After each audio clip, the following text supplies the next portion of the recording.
The theme of today's review is stablecoin. I'm going to be talking about Paxos because Paxos is pegged to one Pax to $1. And it's very important in a very volatile market.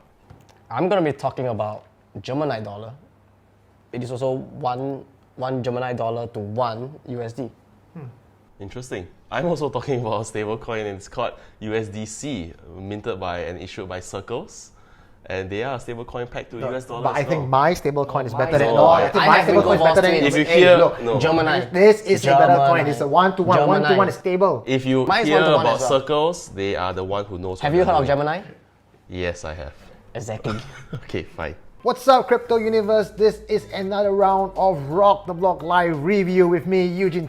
With me, Jordan. And with me, Malcolm. We're going to be talking about stable coins today because everyone is kind of crazy over stable coins. VCs are investing in stable coins, and USD Tether, which is the godpower of all stable coins, have recently gotten a bad press, right?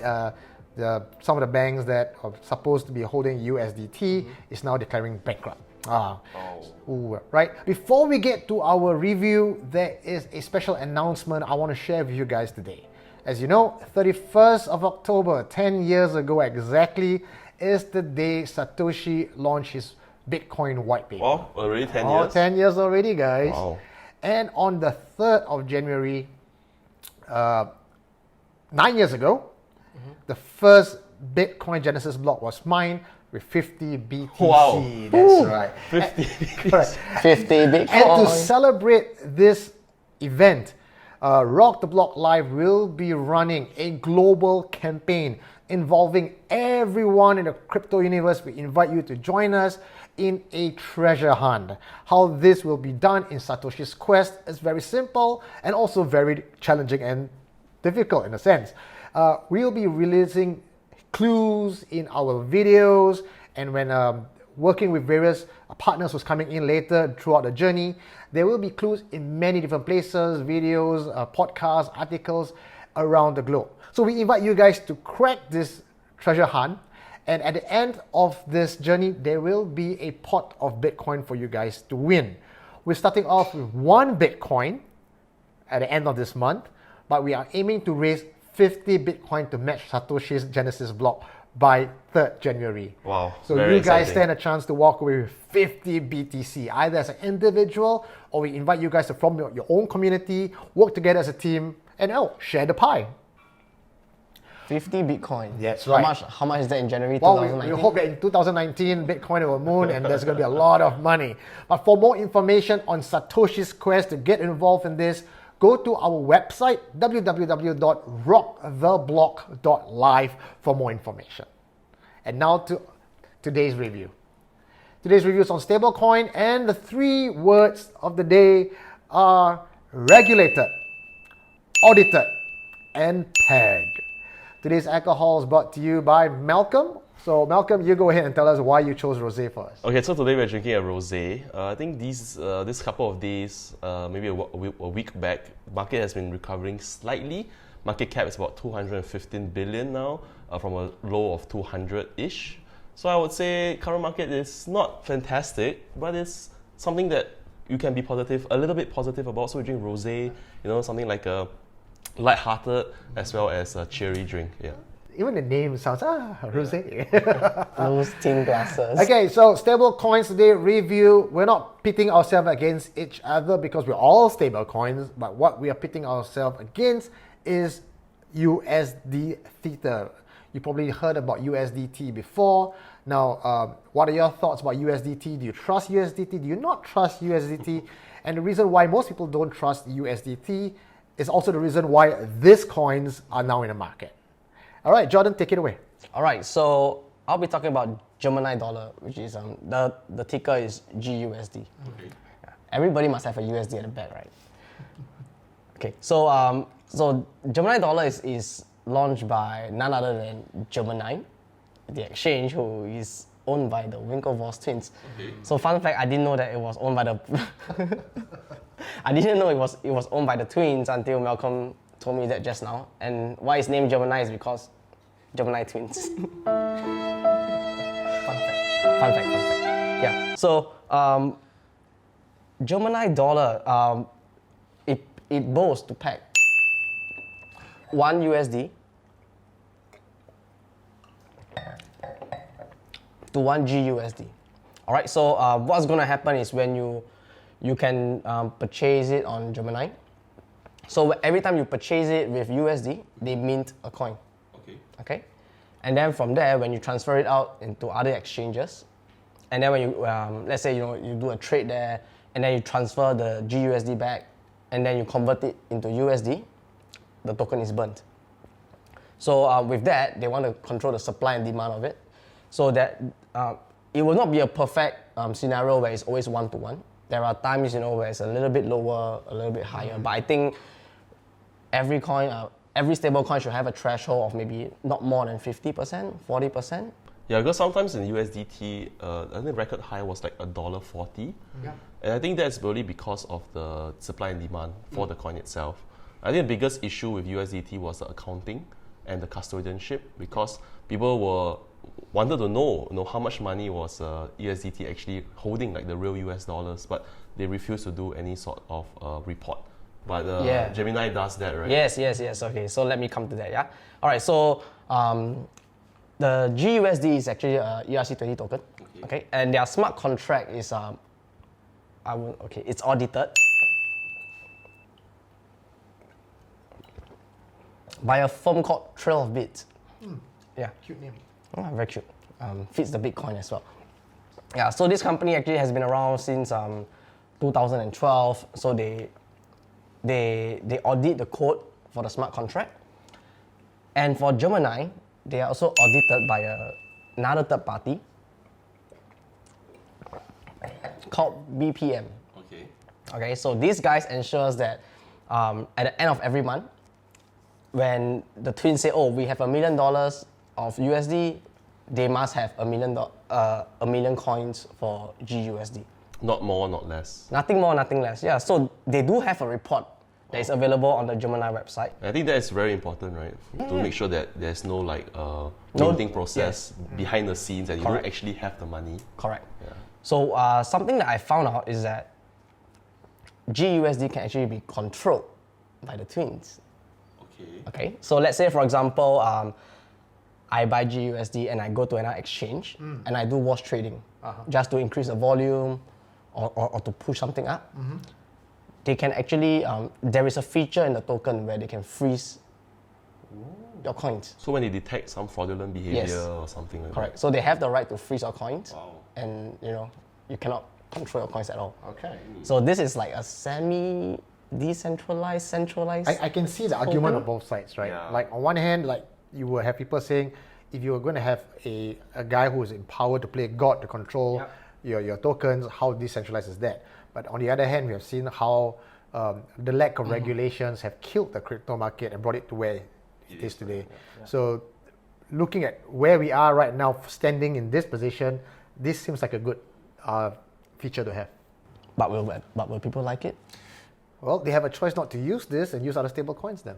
Basically, that's the whole idea of GUSD. I think it is a very simple concept to understand. But if you go and research more and read into the technicals, it's actually pretty in-depth. Yeah. So would you use GUSDT? Oh man. USD? I mean, you have a Gemini account, right? Yeah, I prefer USD though. It calls out to me. As in actual USD or USDT? USD. But then it's Because not in Gemini, you deposit USD to buy your... So this guy is very safe. He will extract the money out into fiat. So it's not really a crypto guy. This fella. He's just playing the market and then taking out money. I'm just for the money, man. It's just for the He's money. the money, man. It's just for the money. All right, interesting. Yeah, so basically that's the whole thing about GUSD that I found out. I read a little bit of the company that audits them, BPM. Because they're not based here and I've never heard of them, I have no idea how legit they are, but the website is pretty nice though. Okay. But then they are based in the US, both Gemini. Oh and yes. this They firm, are based right? in the US. So they are doing steps to be regulated in their market, the SEC and all that kind of stuff. I think the Winklevoss twins just got turned down for their ETF. Yeah. Yeah, but see, the New York State Department of Financial Services actually approved these tokens. So if you talk about audit, and you may not be sure about who they are, but I'm assuming that the people who have gave them the green light must have done their due diligence at the very base. Okay, these auditing firms have some reputation. And are legit. Yeah. So right, so I'm actually reading the report for 20th of September that was just last week. So they have issued and in circulation 3.6 million 22,045.75 GUSD. Okay. And they have the same amount of USD There we go. in the bank as well. Audited, proven, the world to see. Is it really that hard? I think that is what people need in this space. Oh. And audited actually. You need more? It's because the whole idea of just knowing that your your whatever tokens you're holding has an exact value in the bank. That is actually all we need to actually get a very strong stable. But why do you think that USDT isn't doing that? Because the main problem that people have with USDT, they were supposed to be audited, and then they had an ugly fallout with their lawyers. Yep. The legal team said, no, we don't want to work with them anymore because they just refuse to be audited, right? And like what you said, is it really that hard? I think it really depends on the company's motivations behind it. They could be using the money for other things, so they don't actually have the exact amount in the bank. They might be using it for other investments or other opportunities, which is not great, Like the banks. Yeah, like the banks actually. Or it could actually be that they want to have more control over the minting process, and they just want to have like a 50% or 70% of that amount in their bank to give them a cushion. But they just want to be a bit more free in terms of like minting the USDT tokens. But still, even if they wanted to just keep 70% and use the 30% as a float to do other things and investment, people would understand if that's... See, look, USDT came into the scene when there were no other stable coins around. Instead of coming out there to say, I am a stable coin, I'm a USDT, you can come up there and say, I am a pretty stable coin with 70%. No one's going to rain on you, You're still going to get away with that. Well, maybe in terms of the regulation perspective in the US, they want them to have this one-to-one. But I cannot see any logical reason why they were opposed to doing what all our stablecoins are doing, which is proper regulation, proper accounting services. The only reason why they were opposed to that is because they want to do, something else. It sounds a bit sketchy, It's like, oh, I won't do this, but then behind your back, I'm like, I'm doing it. I know we're all rating on USDT right now, but if you hear what is going on with Paxos later on, I'm going to cover that. You might kind of have an understanding why USDT doesn't want to be regulated. It is not pretty. Yeah, maybe you can take on. All right, so for me, I'm talking about USDC, which is actually the coin that is being minted by Circles, as well as their association called Center. Okay, so Circle is actually, as you guys know, the one who bought Poloniex, I think somewhere last year. And what they Circle is actually backed by Goldman Sachs, so you can be very sure that these guys know what they are doing. So This guy knows money. these guys know money. So for you to actually obtain USDC, you can't actually buy it from an exchange. You have to go into the circles.com and actually transfer your USD there, and then they will actually then issue you with X amount of stablecoin, which is USDC. And with this USDC, you can then move it out to other exchanges like Poloniex and use that to buy stuff, or whichever coins that you want to buy. And at the end of the day, if you want to convert back your USDC, you ship it back to Circles and you convert it back to fiat. So this may sound like a very complicated process, but it makes sense. Why? Because when you have a token that can be bought on the open market, that introduces supply and demand and volatility, and that's not what you want from a stablecoin. You want to ensure that it's always $1 and it's always at that same value. If you have like Tether, which is really anyone's game in the open market, you see it traded for premiums, you see it traded for very high amounts during very volatile periods, and that's not really what you want to see in a stablecoin. So there is pros and cons to Circle's way of doing things, which is really about being very centralized in controlling this minting process. So only when you transfer the money in, they have received the money, and in about a day, they will send you the USDC after confirming it. So it makes sure that this accounting process is very clean, and very, very resistant to all this volatility, which is pretty cool. So another thing that we can say about USDC is that it's regulated and registered money service business under the US Money Transmission Law. So you can be very assured that these guys are very heavily watched by the government, and they can actually mint all these things in a very just way. And as a virtual currency, it's also regulated under the New York BIT license. What's more, bank accounts holding fiat to back the token are subject to the monthly audits. So, like the GUSD, okay, it is actually subjected to heavy government regulations, as well as a lot of check and balances to make sure that this coin is super legit and super clean.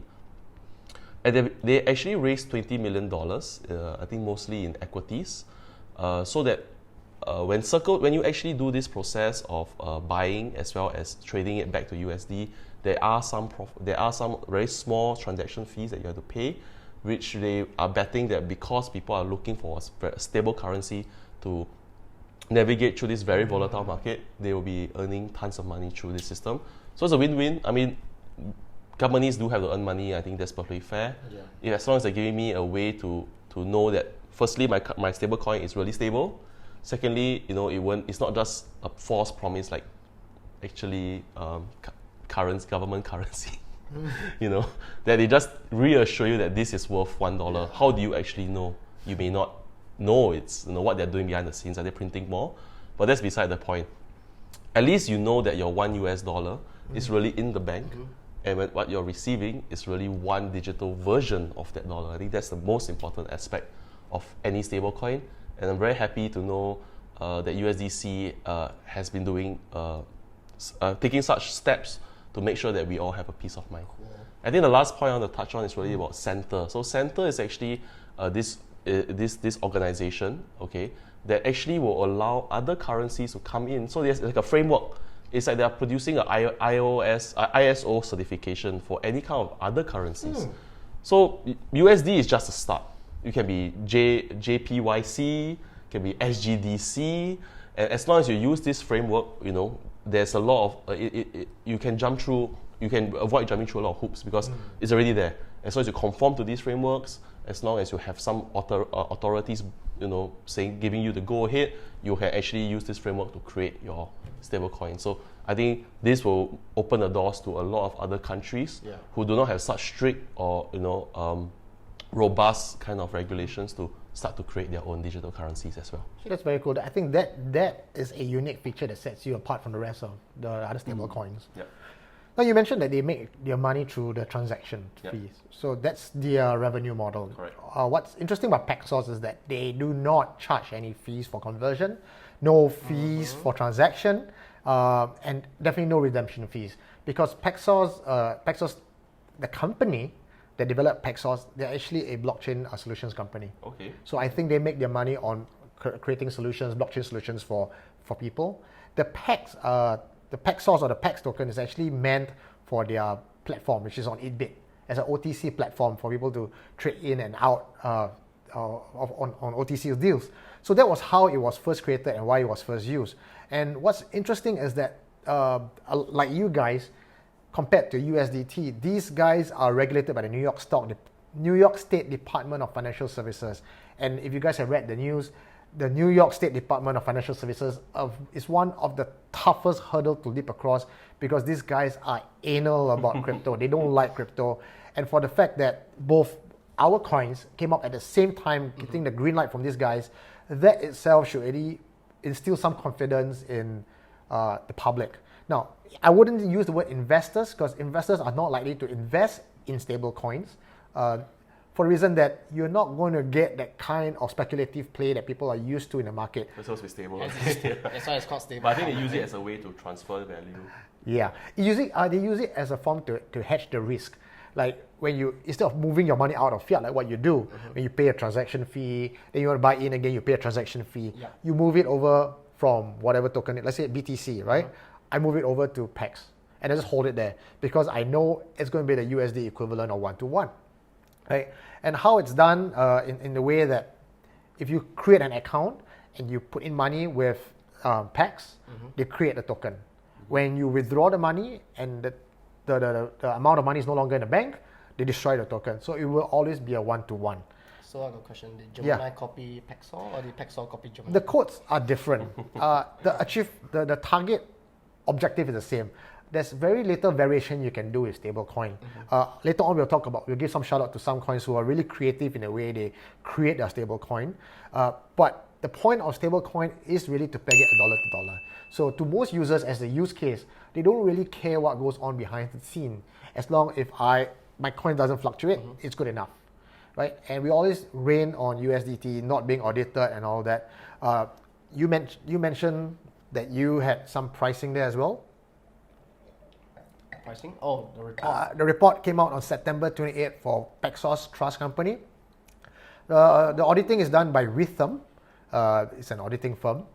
So September 28, 2018, 14.644 Pax. Also with 14.644 USD. So exactly the same. Exactly the same.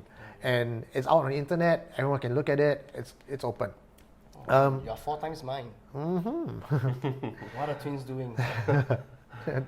So in how Paxos brand themselves is that they are the first. Let me check out the words that they use. Paxos is the first trust company regulated by the New York State Department of Financial Services. And some of the other interesting things that is different from your side is that every Paxos Standard token is fully backed by dollars held at the US domiciled FDIC insured banks. There are a total of 4 of them. However, no one knows who these 4 banks are. It's not revealed. The other point to note also is that both Gemini and Paxos is running on Ethereum 20, ERC20. Yeah. Who is in the lead right now is really hard to say. All these are very new stable coins in the market. USDT has been there before us. In fact, to get people to move away from USDT, in my opinion, because I use USDT as well, right? And despite USDT not having the audit, which we keep talking about, frankly, they still provide the services that we need. I don't care. I don't care they are not audited. I know that I put my money in, I can put my money out. I know there's a risk that anything can go wrong.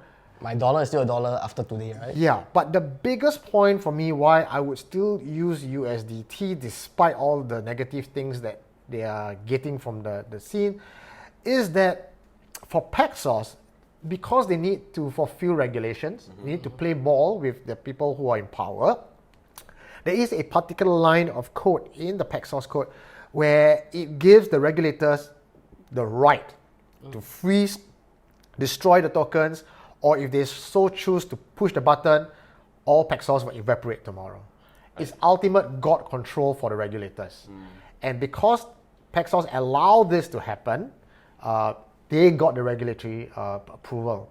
Now, when people are talking about that on the internet and bringing this up as a point, Paxos came in to explain that it's incorrect.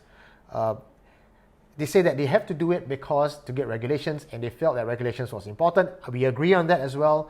And they also said that Paxos will never allow the regulators to have control over the Paxos token and press that button. But by the mere fact that that code is inside, is already giving that big red button to the feds and regulators to press that button. I'm not sure how Paxos is ever going to prevent that. I guess by preventing that, what they're trying to say is they will not give the feds a reason, or the regulators a reason to press that button ever. So they will do their own filtering and due diligence and policing first. But it's scary. Yeah, it's very scary. if we talk about USDT having the ability to run away with the money and disappear, or not even having the liquidity for us to all cash in at the same time, Paxos is no better than that because they have a big red button and it's controlled by one man who God knows his whim and fancy. So between the both of them, I would still go with USDT. And I think they have the most trading pairs right now, so it makes a lot of sense because you can sell a lot of things like on Binance for USDT. But I think it will take a while for for example GUSD, Pax as well as USDC. But speaking of that, Pax is also on Binance, so I think that does say something about the Pax management having the ability to to get listed on Binance, because Binance CEO love Pax. Oh, he says that Pax will be the more dominant stablecoin. I think really it's about regulation, but as Eugene mentioned, it's really a double-edged sword. Because when you give all the power to centralized authorities, you are trusting that they know what to do at the right time. But the whole point of decentralization, the whole point of why most of us are in the market, is really about moving away from that, of having more control of your own assets. But I think when it comes to a dollar-pegged kind of system, where you're actually pegging the price of the token to an existing currency, there has to be government support. Because if you don't have the government support to use their currency, you're basically just leaning on their reputation to create something that maybe has no value. So it's very tricky. It can be very, very, complicated. Regulations against less regulated may or may not be a good thing. It's that balance that right now that is very hard to find that nice point. We don't want regulations. We want to be fully autonomous, but we have seen how that has worked out for us. So we do want regulations. We don't want too much regulations. In fact, the regulators themselves come in and say, "Oh, we want to regulate, but we still want to give you that kind of innovation berth to play around with." So I think everyone is.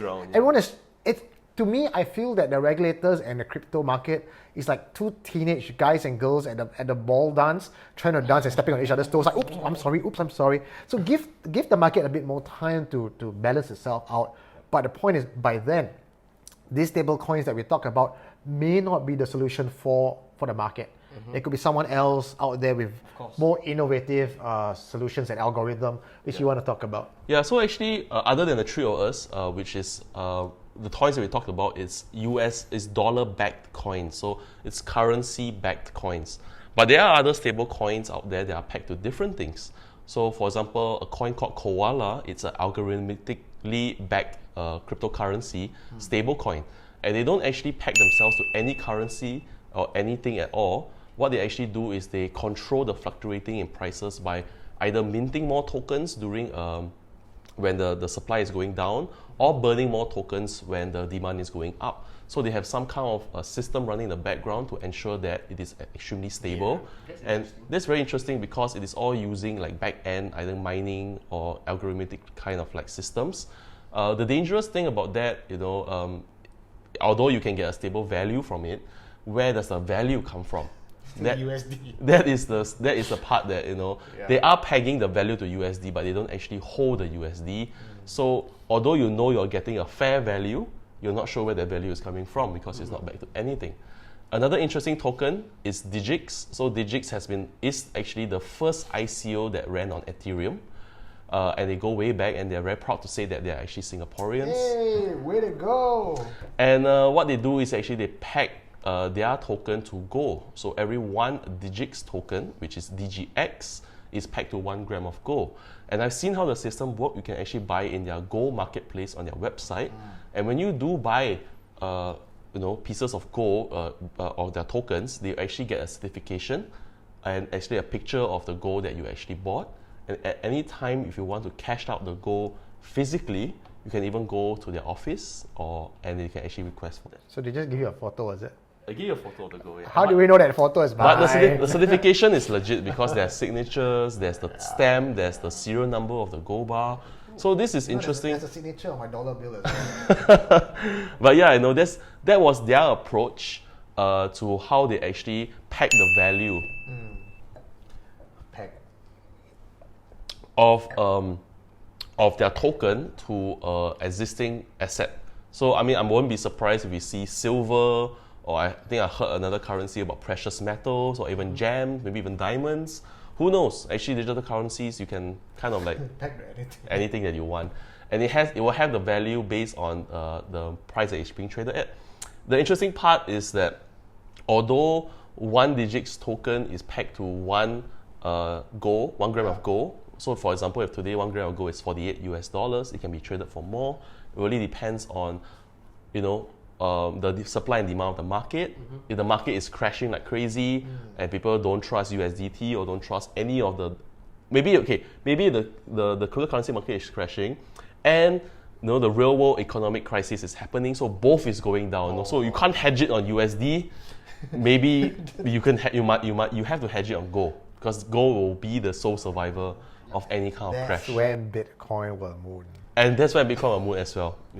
Who knows? So USD Tether right now is ranking at number 8 on market cap with 2.79 bill. That's a far higher volume than 100 times, almost 100 times more than any of the stable coins that we talk about today. Dude, we are new, man. Yeah. We are new. The next closest is True USD, rank 55. There's MakerDAO, backed by Ethereum. It's 101 on the market cap. There's also like Basis, something like what you mentioned with Koala, is expanding and contracting supply, not pegged to any currencies. Carbon is by Hashgraph, and Haven is also crypto backed. So these are some of the more popular stable coins out there. There's a lot of stable coins out there. Yep. But my concern is, do the world need that many stable coins? I think at the end of the day, we might see a dominant 2 or dominant 3, even a dominant 1. Yeah.